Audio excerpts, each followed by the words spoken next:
بنیر سنسکرت زبان سے لیا گیا لفظ بن کا متغیر شکل ہے جس کے معنی ہے جنگل۔ بنیر پاکستان کے دارالحکومت اسلام آباد سے تقریباً 300 کلومیٹر، جبکہ خیبر پختونخوا کے دل شہر پشاور سے تقریباً 132 کلومیٹر کے فاصلے پر واقع ہے۔ اس کے شمال میں سوات، مغرب میں ملکنی جنسی، جنوب میں ضلع مردان اور سوابی، جبکہ مشرق میں دریائے سندھ، ضلع ہری پور اور توغر واقع ہے۔ جغرافیائی لحاظ سے ضلع بنیر دو حصوں میں تقسیم کیا گیا ہے، بر بنیر اور کز بنیر۔ نئے مردم شماری کے مطابق اس وقت بنیر کی آبادی تقریباً 8 لاکھ کے لگ بھگ ہے۔ ضلع بنیر 1865 مربع کلومیٹر پر پھیلا ہوا ہے، جن میں زرعی رقبہ 55,457 ایکڑ اور غیر زرعی رقبہ 1,16,974 ایکڑ ہے۔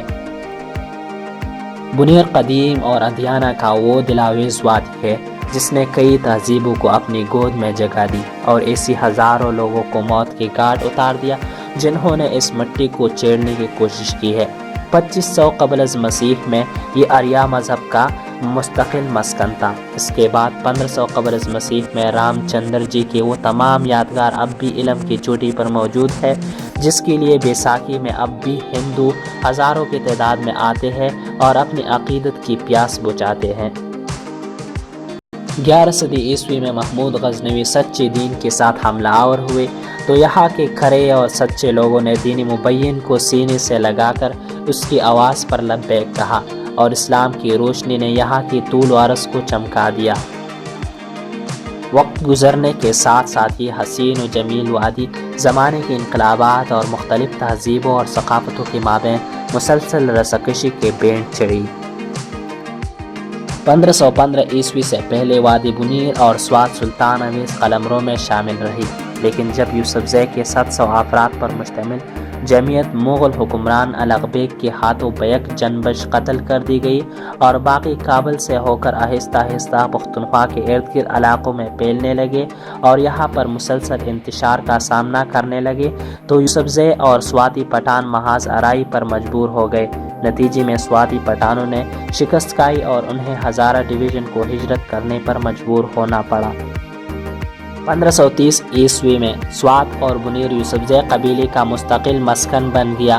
اس کے بعد شیخ ملک کی تقسیم کے فارمولہ کے تحت تمام جائیداد تقسیم کی گئی۔ اس کے بعد یوسف زئی قبیلہ مختلف ادوار میں کئی بار مغلوں کے ساتھ نبرد آزما ہوئے، تو کبھی سکھوں کے ساتھ اور کبھی انگریزوں کے ساتھ، مگر ان تینوں نے مختلف ادوار میں کئی بار بنیر کے ذیلی علاقوں پر یلغار کرنے کی کوشش کی، مگر ہر بار اسے شکست سے دوچار ہونا پڑا۔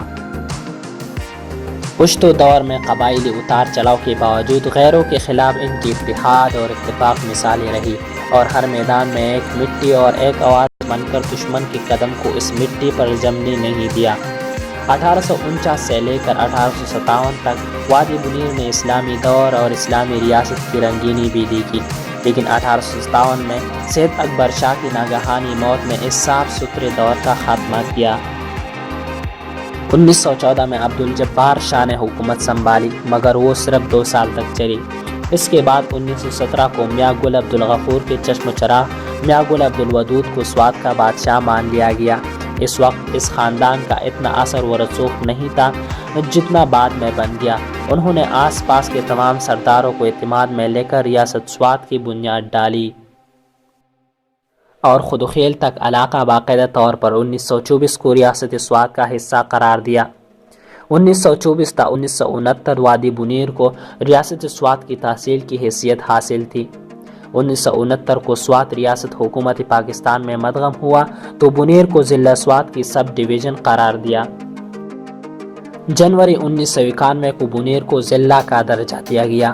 2002 کی حلقہ بندیوں کے تحت ضلع بنیر کو ایک قومی حلقہ جو ابھی NA28 سے NA9 بن گیا ہے اور صوبائی اسمبلی کے حلقوں PK20، PK21 اور PK22 کو تقسیم کیا گیا ہے۔ ضلع بنیر کو 4 بنیادی تحصیلوں میں تقسیم کیا گیا ہے، جس میں سے 1 ڈگر، 2 گاگرا، 3 مندر، 4 خدوخیل اور ضلع بنیر 29 یونین کونسلز پر مشتمل ہے۔ تو یہ تھی جو کہ آج ہم نے بنیر کی تاریخ کے بارے میں پڑھا۔ اگر آپ کو یہ ویڈیو اچھی لگی ہو تو آپ سے ایک ریکویسٹ ہے آخر میں کہ ہمارے چینل کو سبسکرائب ضرور کریں اور اس ویڈیو کو شیئر کریں تاکہ کوئی اور بھی دیکھ لے بنیر کی ہسٹری کے بارے میں، اور اس ویڈیو کو لائک کریں اور شیئر کریں تو بہت شکریہ۔